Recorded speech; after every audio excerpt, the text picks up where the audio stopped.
Série A Didática das Provações.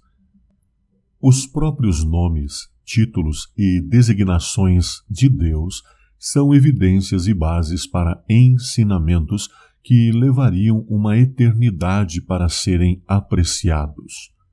Se não, o que dizer da aprendizagem expressa e contida nessas divinas denominações? Vejamos.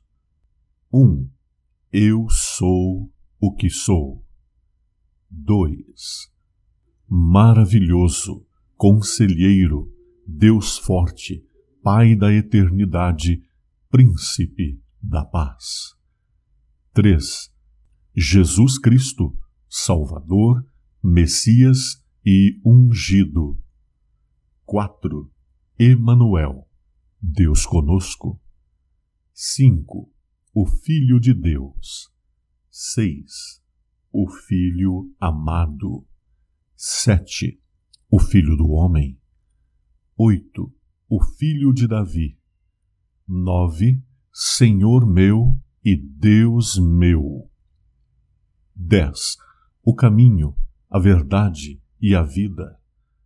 11. A ressurreição e a vida. 12. O Alfa e o Ômega, o princípio e o fim. 13. O bom pastor.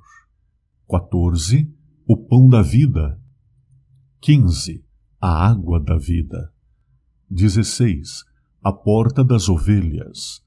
17. A luz do mundo. 18. A videira verdadeira. 19. O Cordeiro de Deus. 20. A rocha eterna. 21. A pedra angular. 22. O Altíssimo. 23.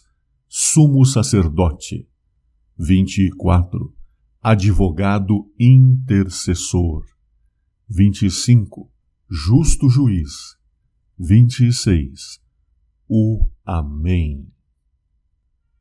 Para cada um destes títulos, um ensinamento infinito a ser estudado, a ser pesquisado, a ser aprofundado na mente e no coração de cada criatura consciente que ele criou. Sim, nos nomes, títulos e designações divinos, temos uma eterna aprendizagem a desfrutar. Jesus é tudo isto e muito mais. Ele é o Criador, a própria palavra viva de Deus, o Verbo eterno. Suas designações indicam que ele tem muito a nos ensinar e quer fazer isto de uma forma muito diversificada. Basta confiar. Mas há ainda outra divina forma de ensinamento a nós proporcionada, a pessoa maravilhosa e o ministério educador do Espírito Santo. Ele nos guia, por exemplo, à verdade. Ele nos convence do pecado, da justiça e do juízo. Ora, vivemos num contexto social global em que o pecado, justiça e juízo são conceitos desconstruídos na aprendizagem e na consciência humana, ou seja, ensinou-se, através dos séculos, com tanta eficiência, que não há pecado, nem justiça e nem juízo, que a família humana atingiu níveis quase insustentáveis de degradação física, moral e espiritual.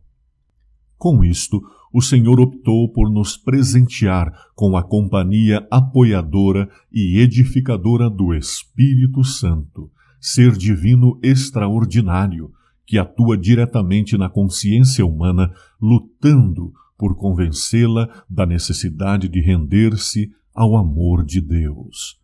A presença do divino e eterno Espírito Santo neste mundo, com a missão de orientar o pensamento e a vontade humana em direção a Deus e ao seu plano de redenção, é um indicador claro de que realmente somos as mais carentes criaturas do universo em termos de aprendizagem para a salvação. Estamos afastados do Criador, pois vossas iniquidades fazem separação entre vós e o vosso Deus. Isaías 59:2. Logo, deve ficar subentendido que necessitamos de orientação para voltar, e voltar pelo caminho certo. Necessitamos de luz divina para isto, sabendo que nada da nossa limitadíssima capacidade será suficiente para nos colocar nesse caminho e nos manter nele. Não temos capacidade para isto. Somente com o ministério de instrução do Espírito Santo poderemos aprender como encontrar esse caminho e como permanecer nele. As experiências relatadas nas Sagradas Escrituras em que o Espírito Santo agiu, conduzindo pessoas, individual e coletivamente, à obtenção de melhores resultados, ressalte-se que não fosse essa condução divina, resultados catastróficos seriam sentidos, são evidências de que, Deus nos ama de forma plena, afinal, quer nosso melhor sempre, e 2, não temos orientação própria, não temos luz própria suficiente para encontrar o caminho e nem forças próprias para nos mantermos nele, sendo totalmente dependentes de Deus para isto. A rejeição das pessoas às influências instrutivas do Espírito Santo pode significar resultados desastrosos, como podemos constatar na experiência de algumas das atitudes mais rebeldes da nossa história. Vejamos. 1. Adão e Eva, ao caírem em pecado, escolheram desconsiderar as instruções divinas de permanecerem sempre juntos, de buscarem o conselho um do outro em caso de qualquer possibilidade de insegurança, de buscarem ouvir a voz de Deus em caso de dúvidas, de não se aproximarem do local que lhes fora restringido, de pensarem nas consequências danosas que poderiam sobrevir se não obedecessem, enfim, coisas que o próprio Espírito Santo certamente lhes colocava na mente e coração e que, pelo visto, não estavam tão dispostos assim a aceitarem. Essa atitude negativa quanto aos ensinamentos do Espírito Santo levou-os a pecar, sendo que a humanidade sente os efeitos dramáticos disto até hoje. 2. Abrão e Sara também decidiram não se render totalmente às instruções divinas ministradas pelo Espírito Santo e escolheram erroneamente intervir nos planos de Deus, duvidando de sua capacidade de fazer-lhes gerar o filho da promessa. O nascimento de Ismael e de Isaque significou a geração de duas grandes nações que, através dos séculos, têm mantido elevado grau de animosidade, hostilidade e enfrentamento. Basta imaginar a gigantesca quantidade de vidas que já se perderam nos conflitos gerados por aquela fatídica decisão e que perduram há séculos. 3. A nação de Israel é outro exemplo de como devemos evitar desconsiderar as instruções e ensinamentos de Deus através do ministério educador do Espírito Santo.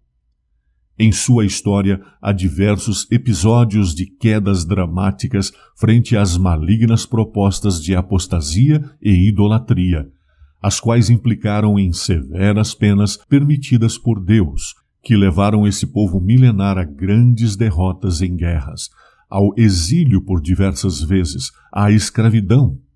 Mas a maior perda contabilizada por Israel deu-se com a rejeição plena da messianidade de Jesus Cristo, o Nazareno.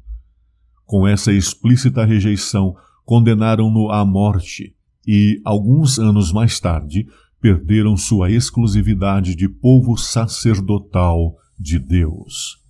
Deve-se ressaltar ainda que a destruição de Jerusalém pelos romanos no ano 70 da nossa era também se inclui no contexto das infelizes escolhas e da dureza de coração daquele povo. Ao gritarem para Pilatos, "O seu sangue caia sobre nós e nossos filhos", referindo-se ao inocente sangue de Jesus, que seria injustamente derramado, mal sabiam que em menos de 4 décadas esse terrível clamor se cumpriria. O cerco e a destruição de Jerusalém, nessa ocasião, foi um dos mais dramáticos episódios da história daquela nação.